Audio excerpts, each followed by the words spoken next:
It's Thursday, March 22nd, and your stories today are OECD calls for crypto tax standards. U.S. government focuses on crypto addresses, and did Jack Dorsey lose his mind?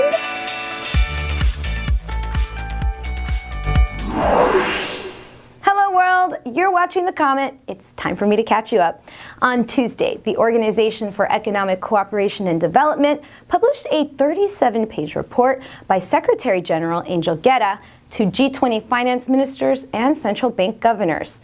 The document included a section on the tax challenges presented by digitization of the economy. The OECD wrote that blockchain technology gives rise to new secure methods of record keeping while also facilitating cryptocurrencies, which pose risks to gains made on tax transparency in the last decade, saying, quote, "Further work is required to ensure that governments can harness the opportunities these changes bring while ensuring the ongoing effectiveness of the tax system," unquote. The Intergovernmental Organization offered expanded commentary on these matters in its write-up, which it called Tax Challenges Arising from Digitalization, Interim Report 2018, which is a 218-page paper, by the way. In the report, the OECD stated that tax administrations are investigating how blockchain technology could reduce taxpayer burdens by, quote, "increasing the efficiency and security of income and transaction reporting," unquote. But don't get too excited. The organization wasn't fangirling on blockchain too hard. They did acknowledge potential pitfalls in decentralized institutions, saying blockchain technology, quote, "presents some risks, particularly as a result of the absence of a central rule-setting governance mechanism," unquote. Yeah, but isn't that kind of the point? In other news, earlier this week, the U.S. Department of the Treasury issued guidance regarding virtual currency sanctions levied by its Office of Foreign Assets Control, explaining that OFAC may add specific digital currency addresses to the specially designated nationals list. The guidance occurred on the same day that President Trump issued an executive order sanctioning the Venezuelan petro cryptocurrency. According to the guidance, quote, "the digital currency address field on the SDN list provides the unique alphanumeric identifiers up to 256 characters for the digital currency addresses and identifies the digital currency to which the address corresponds," unquote.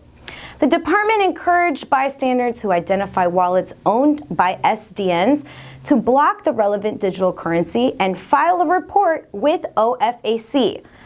The Treasury highlighted the importance of companies and exchanges developing tailored risk-based compliance programs, but noted that there is no single solution suitable for every circumstance.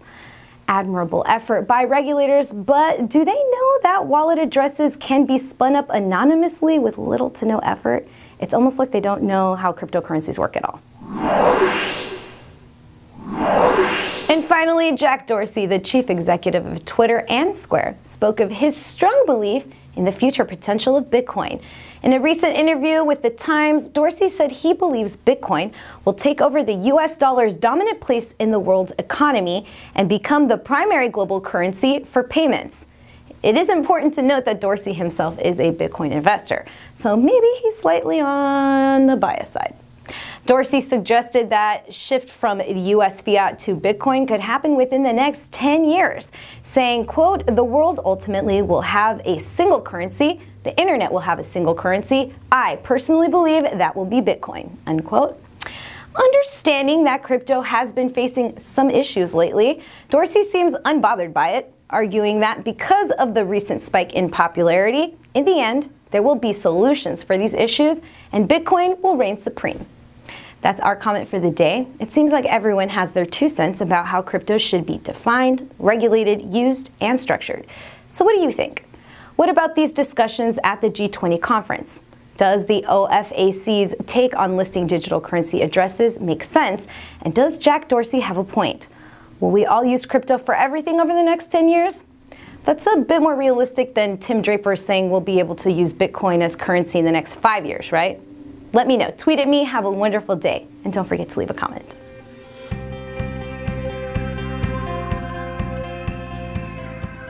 Join me back here on the comment as I catch you up on the latest in Ethereum and blockchain. If you like this episode, let me know by clicking the thumbs up.